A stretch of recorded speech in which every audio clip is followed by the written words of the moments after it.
Salut à vous les entrepreneurs malins. Aujourd'hui, je vous retrouve dans ma série de vidéos qui vous donne la méthodologie gagnante en 7 étapes pour lancer ta boîte. Tu vas gagner en clarté, en efficacité et tu vas éviter de perdre du temps. On se retrouve donc pour la 3e vidéo qui correspond, si tu as bien suivi, à la 3e étape du projet qui concerne la définition de ton projet personnel et de ta stratégie. Et tu vas voir, on va faire en sorte de la rendre irrésistible.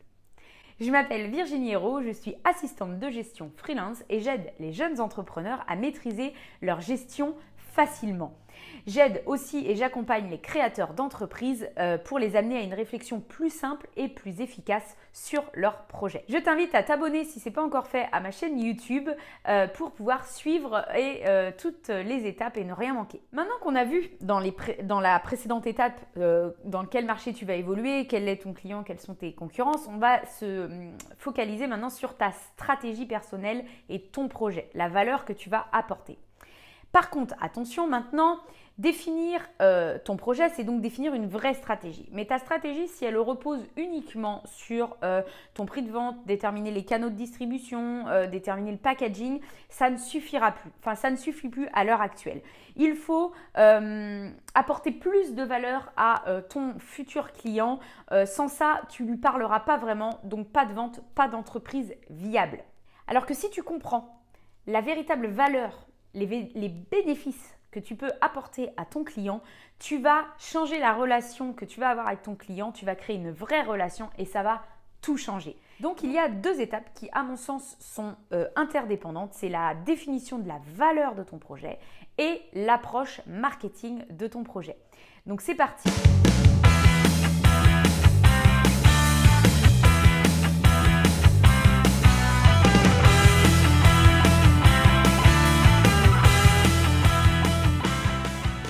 Je t'invite, si tu n'as pas téléchargé le rétro-planning gratuit que je t'offre, télécharge-le dans le lien dans la bio. Ça va te permettre d'avoir comme support un tableau avec les dates et le temps que tu vas mettre pour chaque étape. Ça sera beaucoup plus logique pour toi pour suivre. Alors, la définition de la valeur de ton projet, qu'est-ce que c'est? Là, c'est te poser une question. En quoi mon projet, mon service, mon produit, ma prestation, comme tu veux, va parler à mon client?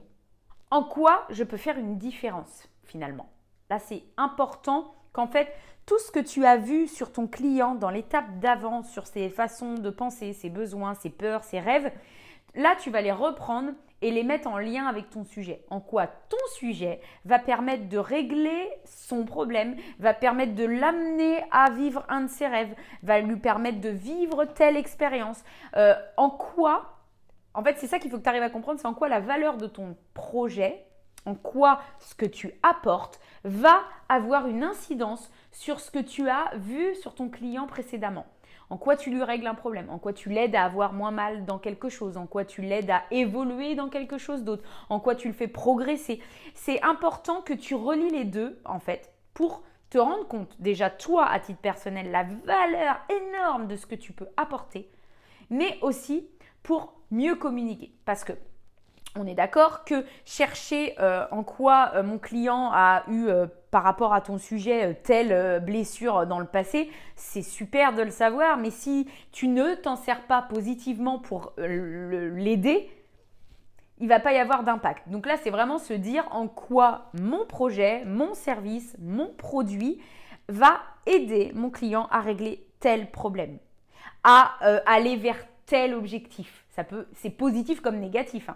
Et là, je t'entends me dire, bah oui, mais moi j'ai un produit physique, un vêtement, de la nourriture, en quoi je vais régler un problème. Mais justement, c'est qu'il faut bien faire l'exercice d'avant, tout le temps lié avec ton sujet, pour mieux comprendre comment pense ton client. Et ensuite, grâce à ça, on trouve tout le temps, c'est important que tu trouves des bénéfices et des valeurs à ton sujet. Donc ça, c'est vraiment, on se pose vraiment la question, de comment régler certains problèmes à son client. C'est important de relier les deux. J'espère que tu me suis. Si jamais tu as des questions, n'hésite pas en commentaire à poser des questions et j'hésiterai pas, au contraire, ça me fera plaisir de te renseigner. Et ensuite, on a l'approche marketing. Donc là, on rentre dans un côté beaucoup plus scolaire, mais bon, c'est aussi important. Donc je pense que tu as déjà entendu parler des 4 P pour étudier en fait un projet, un projet dans son ensemble. Maintenant, on parle quand même souvent des 7 P, plus ça va, plus ça grandit, pour en fait prendre ton projet et l'étudier de tous les angles possibles. Donc là, c'est se pencher sur le produit. Le produit, c'est quel va être mon produit, quelle va être ma gamme, qu'est-ce que je vais proposer comme prestation, comme produits différents, comme carte. Enfin là, c'est tu rentres dans le produit, le packaging qui va avec, tout ça. Ensuite, c'est le prix. Le prix, c'est déterminer quel va être mon prix. Est-ce que ça va être des forfaits? Est-ce qu'il va y avoir des remises? Est-ce que c'est dégressif? Est-ce que par rapport à mon coût de production, le prix psychologique ou le prix de la concurrence, quel pourrait être mon prix? Ensuite, ça va être les canaux de distribution, comment je vais distribuer mon produit, comment je vais l'amener à être vendu.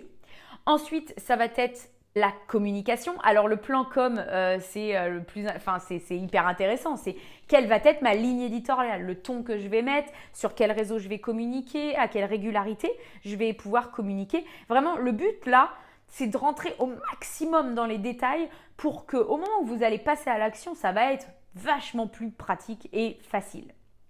Donc ça, c'est le plan com. Ensuite, vous avez le plan P pour le plan personne, pour savoir quel va être votre plan salarié si vous avez des employés. Ensuite, vous avez aussi la preuve et le processus. Alors, le processus, c'est déterminer quels vont être vos process de vente. Et ça, je trouve ça vachement bien de le faire au départ avant d'être trop lancé dedans. Par exemple, vous dire, je vais créer un système de newsletter qui va partir de là à là et une fois qu'ils auront ça, ils recevront ça. Ça, c'est un process. Ou par exemple, quand une personne va devenir mon client, elle recevra ça, plus un petit mail ou le petit cadeau du client. Ou alors, quand c'est en physique, le process de vente, de l'accueil jusqu'au départ du client. Le client, on dit telle phrase, bonjour, comment allez-vous? Ou une phrase de sortie. Ça, ce sont des process. Rendre les choses hyper calées de A à Z.